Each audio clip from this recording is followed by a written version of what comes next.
দিল্লি বিধানসভা নির্বাচনে ভারতীয় জনতা পার্টির ঐতিহাসিক জয়ে শ্রীভূমি জেলার সর্বত্র ব্যাপক উচ্ছ্বাসের সঞ্চার হয়েছে। স্থানীয় দলীয় কর্মী সমর্থকদের মধ্যে বইছে আনন্দের বন্যা।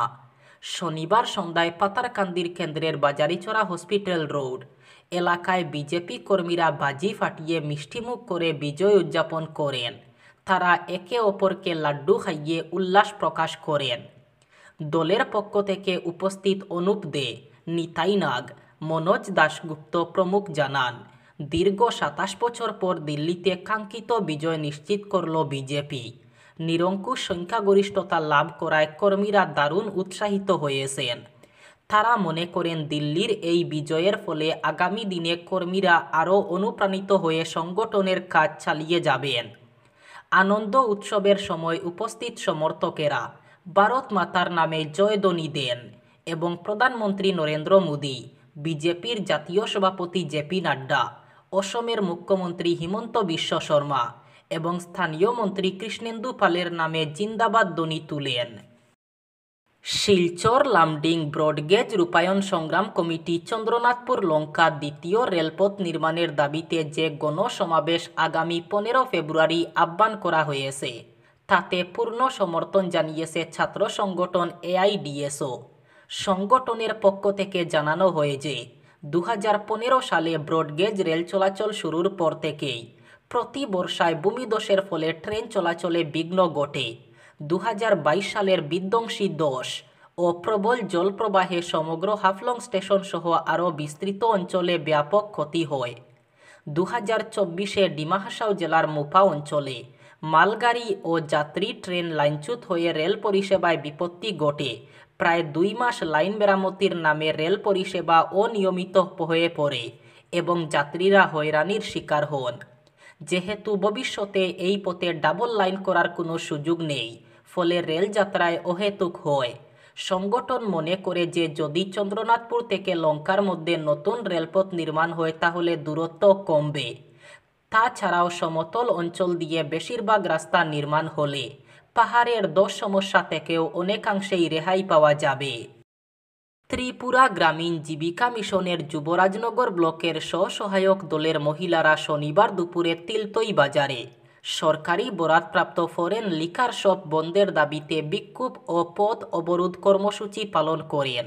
স্থানীয়দের অভিযোগ, তিলতই বাজারে অবস্থিত এই মদের দোকানের কারণে এলাকার পরিবেশ নষ্ট হচ্ছে। দোকানটির আশেপাশে রয়েছে বসতবাড়ি, একটি উচ্চ মাধ্যমিক বিদ্যালয় এবং একটি ধর্মীয় প্রতিষ্ঠান। দীর্ঘদিন ধরেই স্থানীয়রা দোকানটি বন্ধের দাবি জানিয়ে আসছিলেন, কিন্তু প্রশাসনের পক্ষ থেকে কার্যকর কোনো পদক্ষেপ নেওয়া হয়নি। শনিবার বিক্ষুব্ধ মহিলারা মিছিল করে তিলতই বাজারে জড়ো হন এবং পরবর্তীতে তিলতই আনন্দবাজার সড়ক অবরোধ করেন। খবর পেয়ে ঘটনাস্থলে পৌঁছান পানিসাগর থানার ওসি, পানিসাগর মহকুমা পুলিশ আধিকারিক এবং পানিসাগর মহকুমা শাসকের এক প্রতিনিধি দল। প্রশাসনের আশ্বাসের পর আন্দোলনকারী মহিলারা অবরোধ প্রত্যাহার করেন। দিল্লির ভোটারদের রায় মাথা পেতে নিলেন আম আদমি পার্টির নেতা অরবিন্দ কেজরিওয়াল। ভোটের ফলাফল প্রকাশ হতেই তিনি এক ভিডিও বার্তায় বলেছেন, দিল্লির ভোটের ফল প্রকাশিত, জনতার এই রায় আমরা মাথা পেতে নিচ্ছি। বিজেপিকে জয়ের জন্য অভিনন্দন। যে আশা নিয়ে মানুষ ওদের ভোট দিয়েছেন আশা করি তারা ও পূরণ করবে। গত 10 বছরে তারা অনেক কাজ করেছেন। দিল্লিতে শিক্ষা, স্বাস্থ্য, জল সব ক্ষেত্রে মানুষের জীবনযাত্রার মান উন্নত করার চেষ্টা করেছেন। রাজধানীর পরিকাঠামোগত উন্নয়নের চেষ্টা করেছেন। এখন দিল্লির মানুষের রায় অনুযায়ী তারা এখানে গঠনমূলক বিরোধী দলের ভূমিকা পালন করবেন। সমাজসেবা ও মানুষের হিতার্থে কাজ চালিয়ে যাবেন। মানুষের সুখে দুঃখে পাশে থাকবেন। রাজনীতিতে তারা কোনো লাভের আশা নিয়ে আসেননি। রাজনীতি হলো মানুষের জন্য কাজ করার মাধ্যম। তারা সেই কাজ চালিয়ে যাবেন। আপের সব কর্মীকে অভিনন্দন এবং ধন্যবাদ জানান তিনি। দিল্লি বিধানসভার প্রথম অধিবেশনেই কেগ রিপোর্ট পেশ করবে বিজেপি সরকার। দিল্লি জয়ের পর বিজয়ী বক্তৃতায় এমনটাই জানালেন প্রধানমন্ত্রী নরেন্দ্র মোদী। শুধু তাই নয়, দিল্লিকে দুর্নীতিমুক্ত করা এবং উন্নয়নের শিখরে পৌঁছে দেওয়ার গ্যারান্টিও দেন তিনি।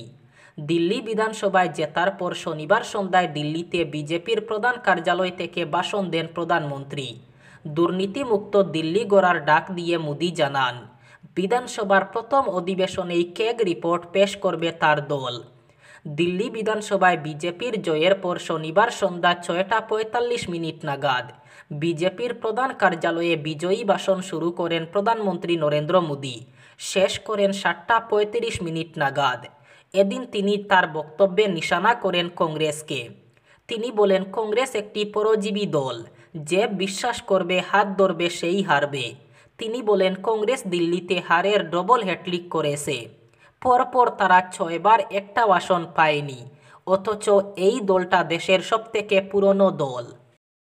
দিল্লি বিধানসভা নির্বাচনে আম আদমি পার্টির বরাডুবির পর তাৎপর্যপূর্ণ মন্তব্য করলেন বিশিষ্ট গান্ধীবাদী সমাজকর্মী আন্না হাজারে।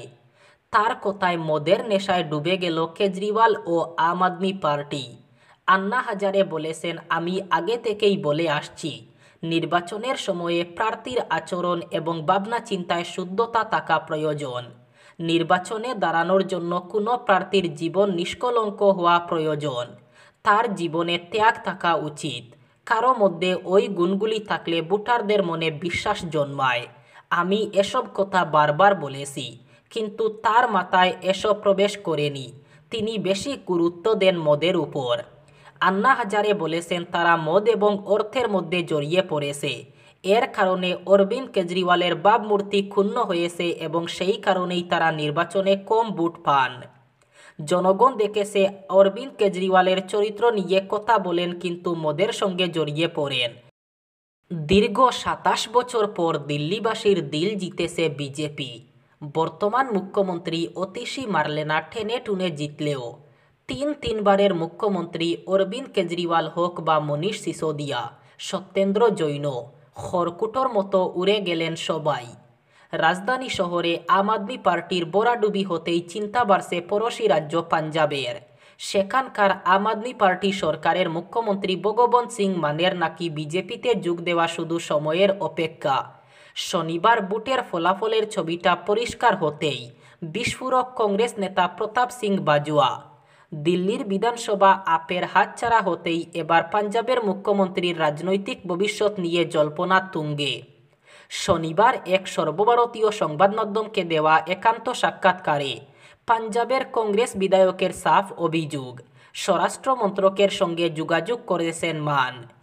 বিজেপিতে যাওয়া এখন শুধু সময়ের অপেক্ষা। পাশাপাশি আম আদমি পার্টির ধ্বংসের শুরু হয়ে গিয়েছে বলে মন্তব্য করে তিনি আরও জানান, পাঞ্জাবের মুখ্যমন্ত্রী মহারাষ্ট্রের একনাথ শিন্ডের মতো দিল্লিতে গিয়ে শীঘ্রই একটি কোর্স নিতে পারেন। মাদক বিরোধী অভিযান চালিয়ে সফলতা অর্জন করছে পুলিশ। শনিবার রাতাবাড়ী থানার পুলিশ অফিসার ইনচার্জ বিকে ছেত্রীর পাওয়া গোপন সূত্রের ভিত্তিতে ছাগিখাউরি পাহাড় এলাকায় সাদা পোশাক পরিধান করে ওত পেতে বসে থাকে। দুপুরে আশেপাশে মাদক নিয়ে ছাগিখাউরি পাহাড় পথ পাড়ি দেওয়ার সময় কটারগুল গ্রামের এনাম উদ্দিনকে ৪,০০০ ইয়াবা ট্যাবলেট সহ হাতে নাতে আটক করতে সক্ষম হয়। আটক করা ৪,০০০ ইয়াবা ট্যাবলেটের আন্তর্জাতিক বাজার মূল্য আনুমানিক ৪ লক্ষ টাকা হবে বলে অনুমান পুলিশের।